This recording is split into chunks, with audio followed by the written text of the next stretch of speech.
Hello friends and welcome to Sarat Chandra IAS Academy where your dreams are our mission. This is Yatharth here. So as I told you in the last lecture, we are starting a geography series where we will be dealing with all the important mountain ranges as well as water bodies in India and other important things for Prelims 2024.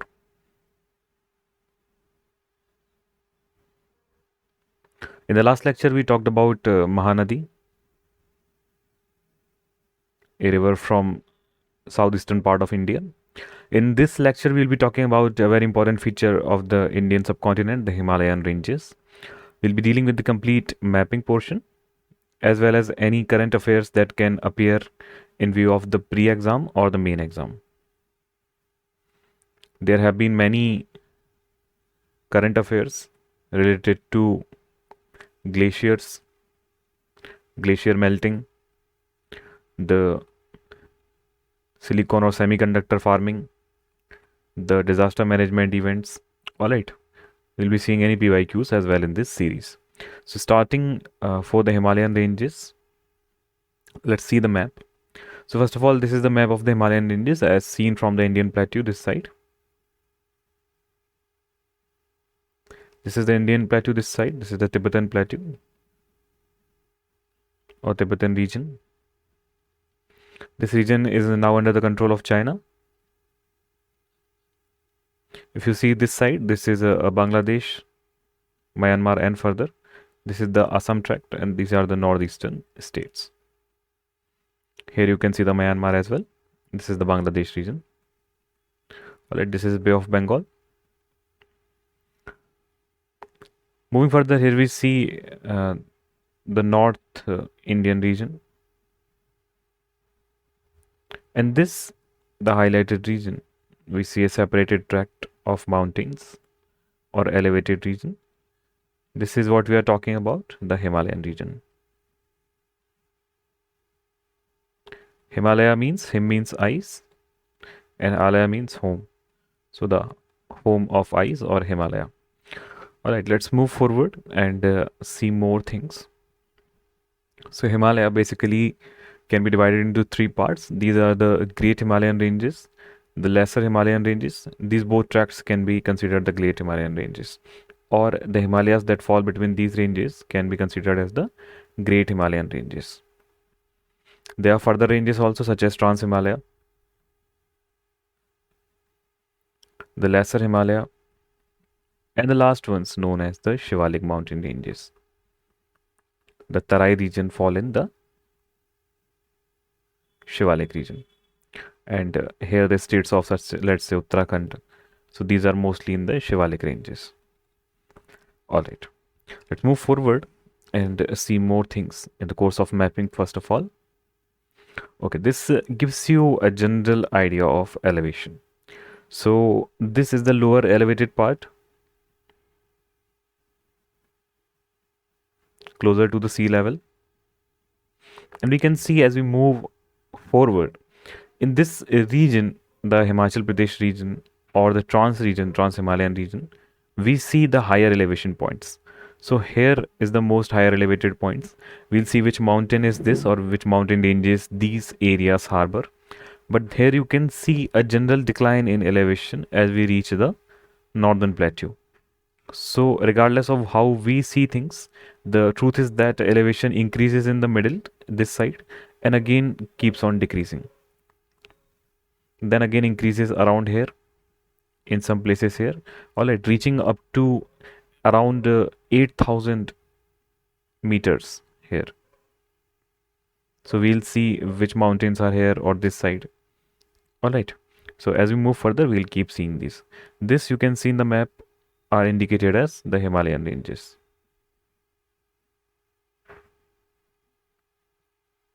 Alright, let's move further. One thing to remember, you do not need to make notes for any of this what I dictate here.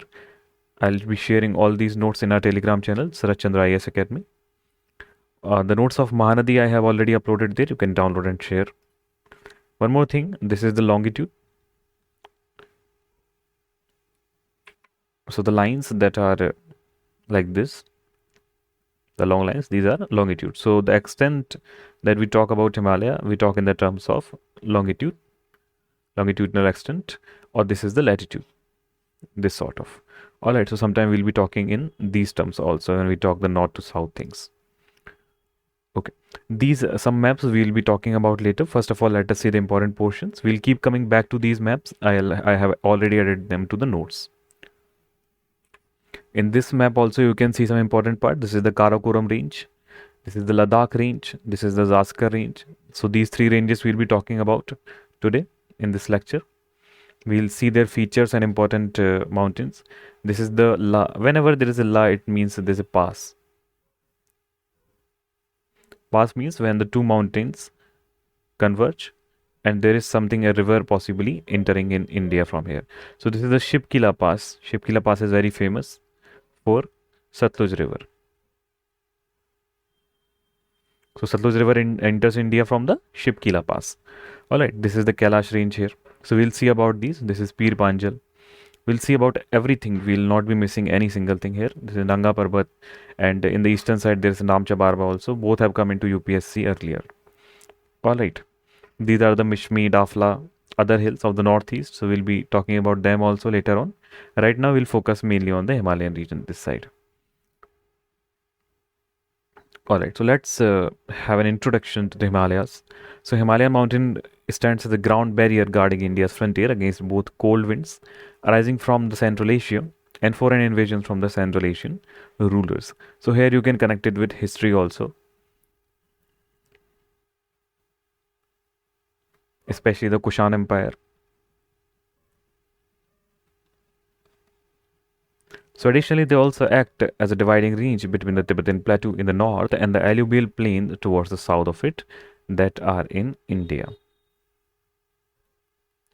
So along with acting as a water divide between Indo-Gangetic and Tibetan river systems, they also act as a cultural divide. The Himalayan ranges comprise a number of peaks and valleys. So let's say when we talk about the Brahmaputra, it has to come like this into India.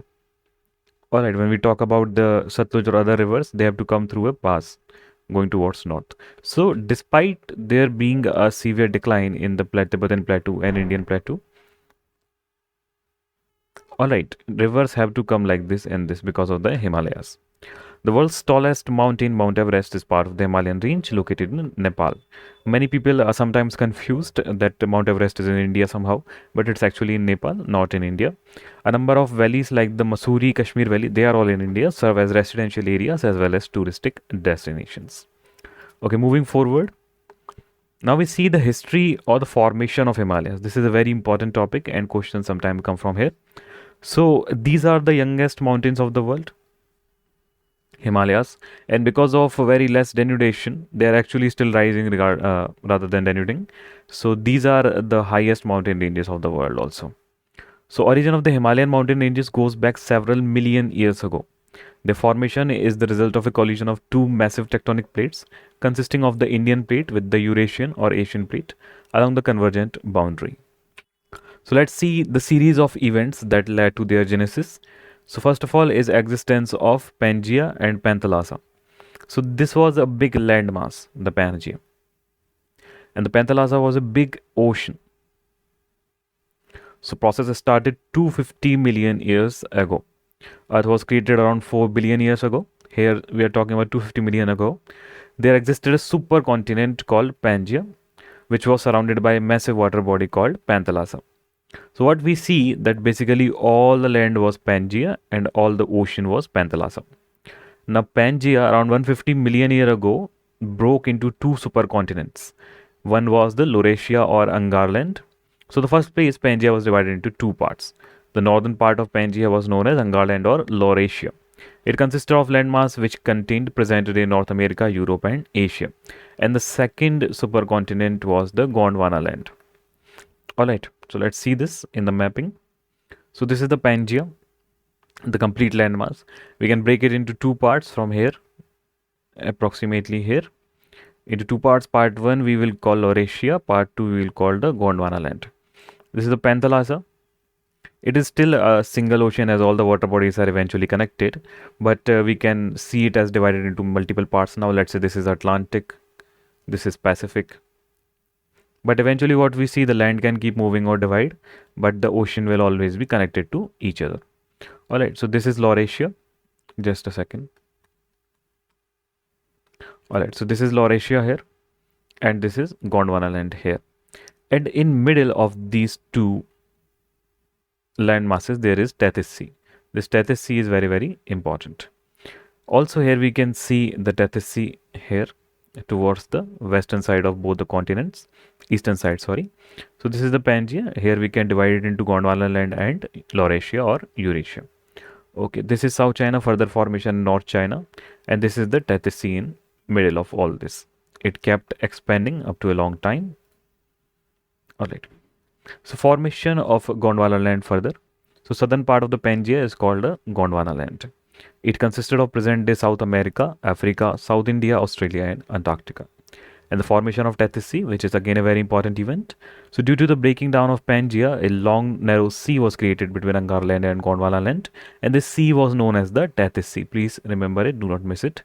And it occupied the area of prevailing mountains. During the course of time, huge amount of sediment were deposited in the bed of the sea by the rivers from two land masses. So breaking down of the Gondwana land. So Gondwana land also further broke down into multiple continents or land masses. Further on, drift of Indo-Australian tectonic plate towards the north led to the convergence or convection currents generated in the mantle of the earth. So what we see here, the Indo-Australian tectonic plate, which contained the continents of Australia and India subcontinent, drifted towards north. So the driving force was the convection currents generated by the mantle of the earth. So for millions of years, India drifted across the sea toward the Eurasian plate, a portion of Angara land. So this is all tectonic movement. It's still happening. All right. So here we see what this India we can highlight here. Just a second. All right. So India we can highlight here. A question came into prelims 2023 as well about adaptive radiation, about the marsupials you can see. So Australia, which separated quite early and had a very different landmass formation here, let's say. So it was into not into touch with many things for a long period of time, such as mammals who were born here or were located here. So Australia had a different population known of marsupials. So kangaroo is one of them. Alright, so question about this came from evolution chapter of biology. You can read about that. India, here it was connected to the Australia. The language found in this region are also known as Australo-Asiatic languages.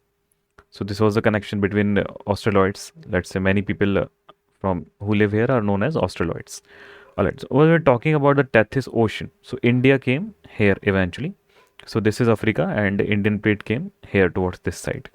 And because of the collision of both the plates, the Himalayas were formed. Okay, further on what we see, shrinkage of the Tethys Sea and formation of folds. So as the Indian plate approached the Asia, the area of Tethys Sea began to shrink and the sediments in its seabed were slowly pushed upwards with ladder of formation of folds. So when the plate contained India and plate containing Tibet collided, instead of descending with the plate, the comparatively light sedimentary rocks that make up the subcontinent of India pushed against Tibet and forced it upwards. So please do not think that when the Indian plate and Tibetan plate collided, then something was pushed downward. The Tibetan plate actually was pushed upwards. Alright, it was not pushed downwards. This event led to the creation of one of the highest relief features on the earth, the Himalayas. So because of the fold mountains like this. Alright, so formation of islands. So the Andaman and Nicobar island chain of Bay of Bengal and Arakan Yoma in Myanmar were created as a consequence of this collision activity. So this is a very big event in the history of the earth. Alright, so here we can see India landmass 70 million years ago, 50 million years ago, and today. Alright, so this is the Indian plate which collided, and here we can see the formation of Himalayas. Just a second. In this diagram, you can see here the Indian shield, the Ganga basin, main boundary thrust. This is the main boundary thrust, MBT. This is the main central thrust, MCT, and various different plateaus of Tibetan plateau here, the Tethys Himalayas, Great Himalayas, and the Lesser Himalayas. You can see the same thing here also. This is the Tibetan plateau here, MCT, then RT. This Ramgarh thrust is also very important portion of the Himalayas. A question can come that Ramgarh thrust is associated with which of the land masses? So it's Himalayas. Okay, let's move forward. So division of the Himalayas. So the Himalaya can be divided into three different divisions as follows. One is the Trans Himalayas, one is the Himalayan mountain ranges, and the Eastern Hill or Purvanchal. So this is the, when we talk about the south, this is the Sindhu Ganga plains. This is the outer Himalayas or known as Shivaliks. This is middle Himalayas, greater Himalayas. The greater Himalayas of the most height. They achieve the most height here in the greater Himalayas. Even the Tibetan Plateau or the Trans Himalayas, whether we talk about the Ladakh range or the Kailash range or the Zanskar range, any range, they are still not as elevated as the Great Himalayas. Alright, so these are the Ladakh range and Kailash range and Tibetan Plateau. This is the Kunlum slope again. So overall, what we see is Tibetan Plateau is greatly elevated in context of India here. So because of this collision, this was pressed upwards and the fold mountains have been created. Alright, so when we talk about the Trans Himalayas now, so it is the name denoted to the Himalayan ranges which are north of the Great Himalayan ranges. They stretch into an east-west direction for a distance of about 1,000 kilometers, and an average elevation of this peak is approximately 3,000 meters above mean sea level. The Trans Himalayas is constituted by various ranges such as Karakoram, Ladakh, and Zanskar. So these are three ranges of the Trans Himalayas. First is Karakoram, second is Ladakh, and third is Zanskar range. So please remember that these are, let's say, north to south. Alright, so first of all, you can also remember J, K, L, M, and then Z. So first is K, then L, then Z. Okay, Karakoram range. So the northernmost range of the Trans-Himalayan India is the Karakoram range. The particular range constitutes India's boundary with Afghanistan and China. So the first thing that India has in terms of Himalayas, the Karakoram range. The average width is 110 to 130 kilometers. It's home to one of the highest peaks and some of the largest glaciers of the world, like Siachen Glacier and Remo Glacier. So let's see where these glaciers are on the map. Okay, here we can see. Just a second. So this is the Gilgit-Baltistan, the Sakshikam Valley, and here we can see the Karakoram range like this. Alright, here we can see the Siachen Glacier also. This is the East Karakoram, Central Karakoram, West Karakoram, and this is the Siachen Glacier here. Above the Great Himalayan ranges, this is the Karakoram ranges. Here we can see the Ladakh range also and the Zanskar range also later on. We'll be talking about them later. So this is the Karakoram range, you can see here, the Ladakh range and the Zanskar ranges. When we talk about the Karakoram range, just a second, here we see the Siachen Glacier and the Remo Glacier. Alright, let's move forward and see other things. Just a second. Alright, so Ladakh range. So what are the important features of the Ladakh range? They are the southeastern extension of the Karakoram range. It extends towards southeast from the mouth of Shok River. So this is very important, Shok River. Otherwise, I have highlighted the important features here, Deosai Mountains. Alright, and situated toward the southwest of the Indus River in Pakistan occupied Kashmir. So they are occasionally considered part of the Ladakh range. The Kailash range in the western Tibet is also considered a westward extension of the Ladakh range. So what are the important features of Ladakh range? The Shok River, the Deosai Mountains, and the Kailash range. In the Zanskar range, the southernmost, what we see that this range extends from southeast to Suru River to Upper Karnali River. So we will have to see these rivers also. Kamet Peak is the highest peak of this range. Which range? Zanskar range. Please do not forget. And the Trans-Himalayan range consists of some of the highest peaks of the world, such as K2, that is Mount Godwin, Austin. So this is located in the Gilgit-Baltistan region, which is the highest, second highest peak in the world. Highest is Mount Everest, which is in Nepal. So we can consider K2 in India, as it is located in the POK right now. Alright. So moving forward, what we see, the Shok River here, which we talked about in the Ladakh range. So this is the Shok River. Alright. And this is a part of the Indus River system. Here we see the Indus River system. This is the Gilgit-Baltistan. Here K2 is located. This range. Alright, so it is in the Trans-Himalayan range. This is the Karakoram range here, the upper ranges, the Shok River, which gives us the Ladakh range, and then we'll talk about the Zanskar range also. This is the Zanskar range here. Alright. What we see, the Deosai National Park here, it is also located in the Gilgit-Baltistan. So this can also be considered as a part of the Ladakh range. So please remember all these things. All right, moving forward, some more maps we see. So this is the Suru River, which we talked about in the Zaskar range. This is the Zaskar. All right. And this is the Kamet peak of the Zaskar range. Here you can see the Dehradun also. So it's located in the Uttarakhand, the Kamet peak. It's the highest peak of the Zaskar range. All right. The Karnali River that we talked about, it is located in the Nepal. This Karnali River. All right. It's also in the Zaskar range. This is the Mount Kamat and Mount Everest. So Mount Kamat can be said as the real highest peak of the India, while K2 is in Gilgit-Baltistan. So that's also under India. This is Mount K2 here. This is Nanda Devi Parvat here. This is Mount Everest and some important Kanchenjunga. We'll see about these later. All right. So this was for today's lecture. I hope you learnt a lot about the formation of the Himalayas and the division of the Trans-Himalayas.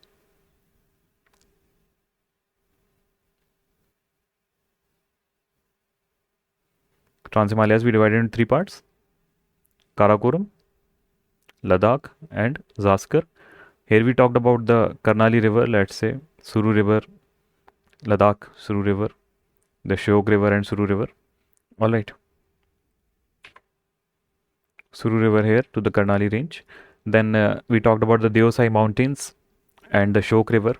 In the Karakoram we talked about the Siachen Glacier and other things. The Kamet Peak we talked about in Zaskar range.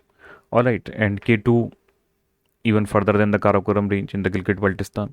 So there are many features which are very important here. You can read about them further. The formation of Himalayas is equally important. You should have a general idea of timeline, the thirsts, all right, and the pre-structure of the Himalayas, about their type and age. All right, so next things we'll discuss in the next lecture about the Great Himalayan Ranges. So it's Yatharth signing off. Thank you so much to be a part of this series. Have a good day.